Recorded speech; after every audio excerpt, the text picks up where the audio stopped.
मुझे पता चलता है कि कौन सा दूध सही है और कौन सा पत्ती सही है, कौन सा नहीं है सही, तो इस वजह से पता चल जाता है। बहुत मोहब्बत करने वाले लोग हैं कराची के लोग, तो भाई जबरदस्त लोग होते हैं, अच्छे। एक माहौल बना होता है रात भर और सुबह में होटल, और होटल में यही है बस यार दोस्त इकट्ठे हो जाते हैं, बैठ जाता है दिन भर के थके हुए, रात को आके घंटा 2 घंटे 3 घंटे यहाँ बैठे रहते हैं।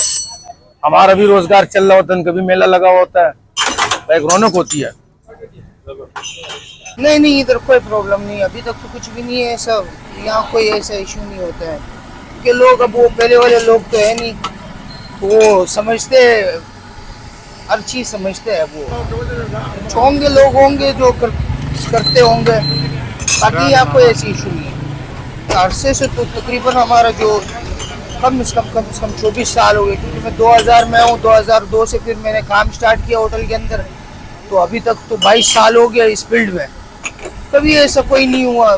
बहुत मोहब्बत करने वाले लोग हैं, उर्दू स्पीकिंग है, मेमन लोग हैं, बड़े अच्छे लोग हैं, बड़े मोहब्बत करने वाले लोग हैं, तो बहुत ख्याल करते हैं, कोऑपरेट करते हैं। कभी कुछ हो जाता है तो बहुत ज़्यादा ख्याल करते हैं, तो खड़े हो जाते हैं। ये नहीं है कि मतलब फिर पीछे हट जाए, वो बिल्कुल फैमिली जैसा माहौल बनाया अल्लाह पाक ने।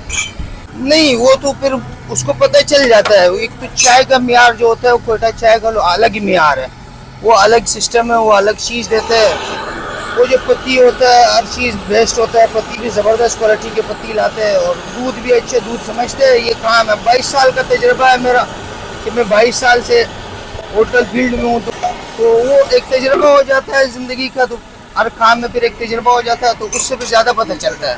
अभी कुछ भी नहीं है, ये तो सारे खुले हुए, और भी बहुत सारे होटल है, कोई ऐसा कोई इशू नहीं है कि मतलब किसी ने कोई तंग करता है। मसला ये है ना कि अब इतना अरसा गुजर गया, माहौल बन गया, अल्लाह ने वो एक माहौल बना दिया, वो बहुत अरसा गुजर गया हम लोगों का इधर, तो इतनी अच्छी सलाम दुआ, समझो फैमिली जैसा माहौल बना हुआ है यहाँ पे। चाय उठा बेटा, नहीं वो तो बिल्कुल दिल वाली बात बता रहे हैं। यहाँ पे तो हमको बहुत मजा आता है, क्योंकि एक अरसा गुजर गया, एक माहौल में रह के लोगों के साथ उठक बैठक हर चीज है, तो एक अरसा गुजर गया, तो इसलिए हमें यहाँ ज्यादा मजा आता है बनिस्बत कोयटा के। तो यहाँ पे वो जो एक दफा हुआ था बीच में, उसके बाद जो ना अभी 5 6 7 साल हो गए, ये सिस्टम बिल्कुल कराची में अब नहीं।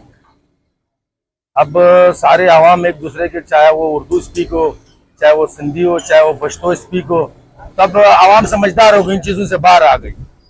वो इन चीज़ों को वो नहीं करता, अब एक दूसरे से मोहब्बत करता है, अब वो चीज़ नहीं है। कितना अरसा हुआ है, काम कैसा है आपका? मुझे तकरीबन 25 साल से ऊपर हो गए इस फील्ड में। कराची में मेरी 3 4 ब्रांचें हैं, यहाँ मुझे 10 साल हो गए। बाकी बंस रोड में मैंने तकरीबन 25 साल गुजारे वहाँ पे। तो कैद आज़म के मज़ार के साथ हमारा एक ब्रांच है, हमें हो गया इतना अरसा, हमें तो कोई मुश्किल पेश नहीं है इस वक्त। कितने मजदूर आपके साथ काम, कितने लोगों को रोजगार दिया है? यार हमारा तीनों होटलों में अगर बताया जाए तो हम कम से कम 30 से 35 लड़के हमारे पास काम करते हैं, हेल्पर काम करते हैं। 30 यार कोयटा होटल ये एक रौनक होती है मोहल्ले की और इलाके की। लोगों को मीटिंग करनी होती है तो एक दूसरे को घर पे या मेहमान नवाजे तो होटल पे आके वो मीटिंग करता है। काम के कोई भी मीटिंग डिस्कस करता है, होटल पे बैठ के डिस्कस करता है, वो बैठ जाता है यहाँ पे।